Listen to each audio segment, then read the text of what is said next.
Hello,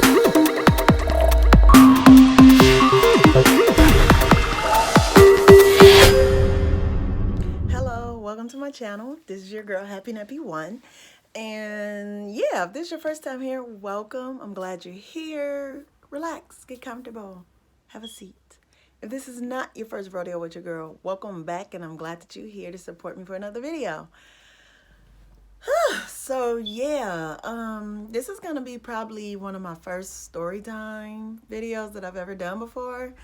And I went back and forth as to if I was going to actually talk about this because I had been feeling some type of way about it. It happened during a time when I was young. I didn't have a lot of direction. I was very impressionable, very trusting.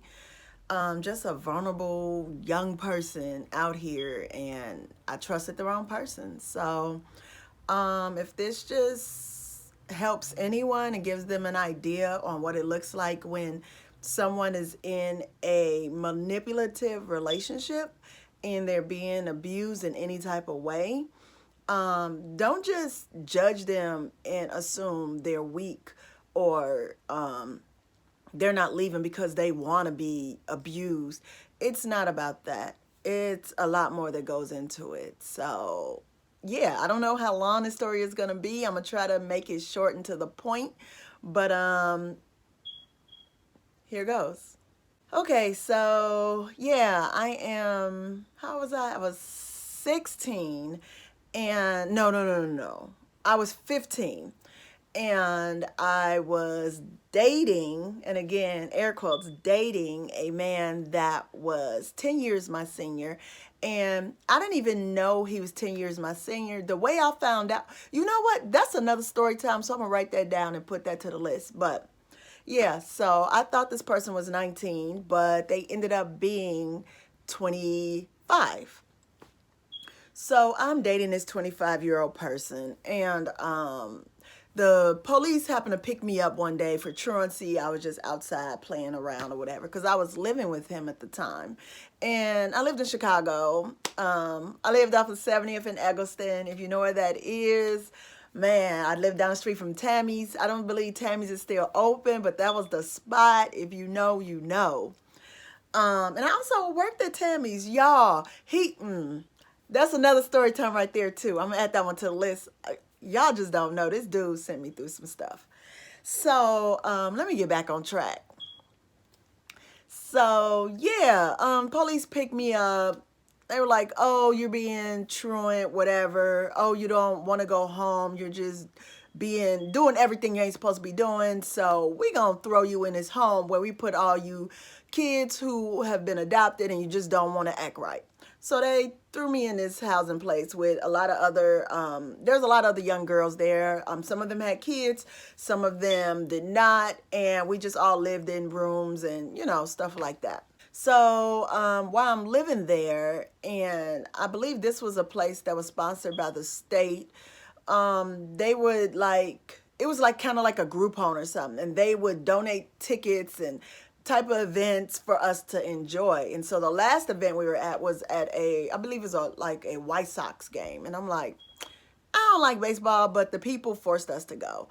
So I'm like talking to one of the girls that was one of my roommates that lived there. And she was like, why are you here, Danny? Like, why are you here? You don't even, you know, look like a person that needs to be here. And, you know, people can spot when somebody moves different than other people, or y'all know what I'm talking about. And she just got that feel from me. And I was like, well, they told me I had to stay here and I'm just going to follow the rules. Because anybody that knows me knows I follow the rules. Whether I like them or not, I am a rule person. If you put them in place, I will follow them to my best ability. Am I 100%? No. But I will try my darnest to make sure I follow those rules. So once the girl was like, you ain't got to stay here. This is by choice. I said, who? It's by what? She was like, yeah, it's by choice. You can leave. So I found that out. I told the people I was crying. Y'all, I even made up a lie. I was like, I have a baby. I want to go see my baby. And the baby I was talking about wasn't no infant. I was trying to go see this 25-year-old man. So they finally processed me and they were like, hey, you can go, blah, blah, blah. Good luck. Yeah, so I take my little bag, put it on my little shoulder, and I'm out. So I get home. I'm like, hey, I'm finally coming home. I get to see my band. You know, I missed them, man. Y'all, tell me why I opened up the door. Now, mind you, we were staying with a woman who was addicted to drugs because he served. That's just what it is. And she had a daughter. I'm sorry. She did just have a newborn, and she also had a son that had epilepsy. So he would have incidents all the time. Like, you know, we never knew when he was going to have another situation. So yeah, I come in. I was just giving y'all background. I don't even know why I told y'all that, but whatever. So I come in through the front door, then I come into our room because our room was like right across from the front door. So you open up the front door, our room was right there. And I open up the door, and y'all, I don't even know how to say this, but he was performing oral sex on another girl. And I'm like, I didn't even know what to do. I froze for a quick second. And then he looked at me, and then I was like, you know what? I don't even need to be with you because you've been abusing me, like physically, mentally, emotionally, financially. Like, he's abused me in every way possible. And I mean, I come in and this is what I find you doing. I try to get away from these people so I can come see you, and this is what you're doing. Like, that was so disheartening, and it was so just, it hurt everything in me, and I felt like crap at that moment. And it was just like, you know what? I'm going to take this time to leave. So as I turn, I hear him. So I close his door, and then I close that door, and I'm running down the stairs because we live like on the top floor. It was like a 3-story building, if I'm correct. And so I get down and I'm running, and the building was right across the street from my alley. And so I'm running. I'm like, damn, just run, run, run, run. And I'm like, if I get away, I'm not coming back. I'm not coming back to him. Now, mind you, at this point, I ain't pregnant. I have no ties to this dude. Yeah. Spoiler alert, I did get pregnant by him later, but that's a whole nother story too, but I might not even share all of that. Yeah, so I'm running, and he took a brick and he threw it at me. And the brick hit me and I fell. So that gave him time to catch up to me.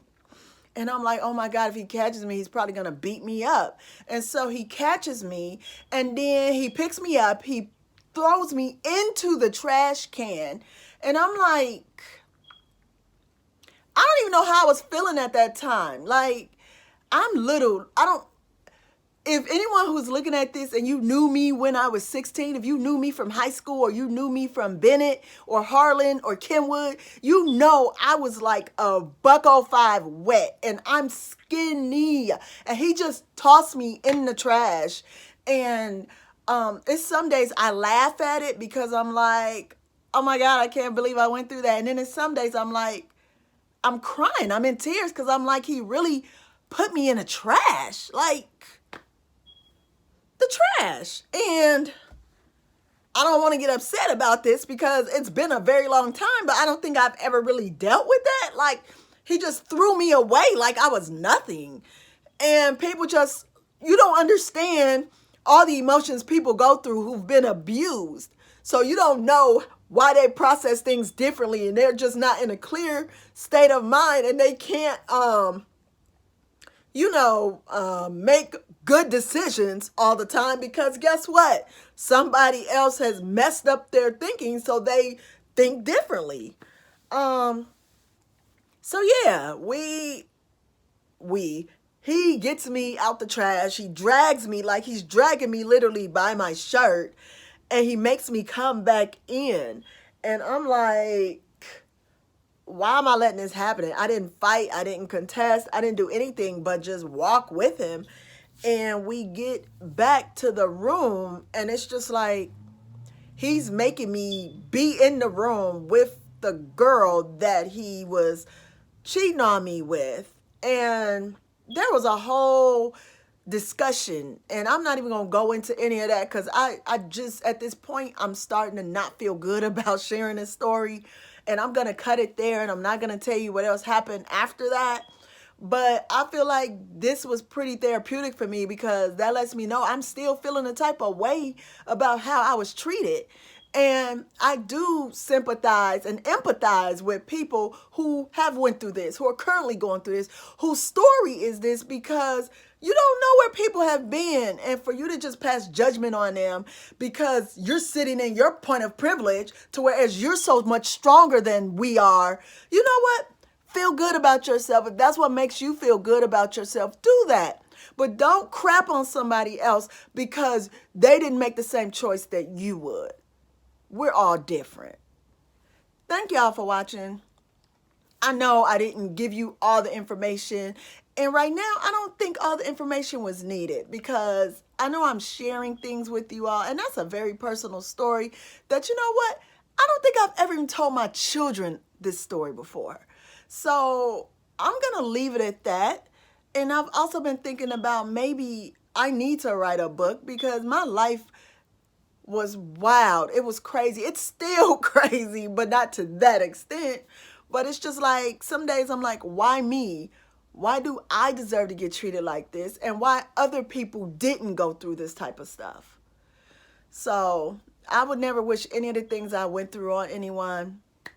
And I hope if you're seeing this and you have been through that or you're going through that, or if you ever get in that situation, that there's someone there that's gonna talk to you and let you know that you're worth way more than that and you don't deserve to be treated any type of way that makes you feel uncomfortable. Thank y'all for watching. Stay tuned. I'm having more story times when I'm actually gonna tell you all the story. And subscribe if you want to see more stories. Bye, y'all. Thank y'all for watching. I know I didn't give you all the information. And right now, I don't think all the information was needed because I know I'm sharing things with you all. And that's a very personal story that, you know what? I don't think I've ever even told my children this story before. So I'm going to leave it at that.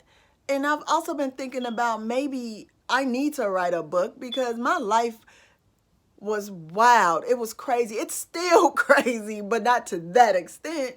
But it's just like some days I'm like, why me? Why do I deserve to get treated like this? And why other people didn't go through this type of stuff? So I would never wish any of the things I went through on anyone.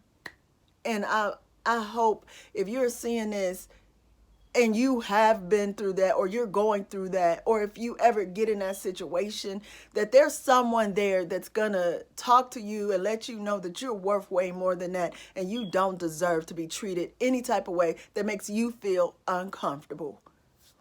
Thank y'all for watching. Stay tuned. I'm having more story times when I'm actually gonna tell you all the story.